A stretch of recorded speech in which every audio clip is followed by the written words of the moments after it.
I think there's a problem here about how we describe what it is that we're doing as historians.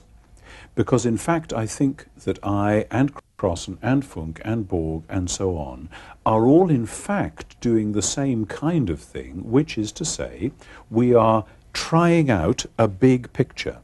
It's called a hypothesis. Here's a hypothesis. Here is my hypothesis in this big book that I wrote about Jesus. I am trying it out, seeing how it fits.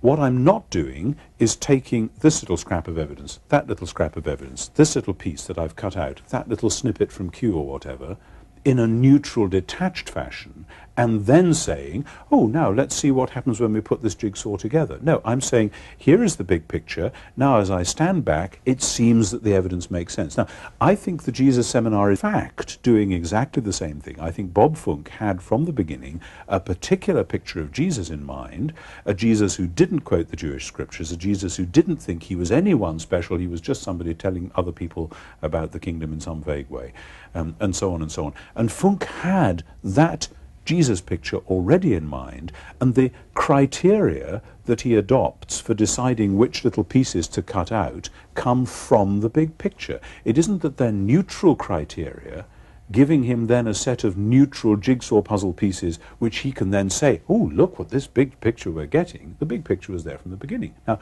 let's be clear what I'm not saying. I'm not saying there's anything wrong with having a big picture. I do it myself. I've argued in detail in my books for a historical method, which is, here's a hypothesis, now how do we verify it?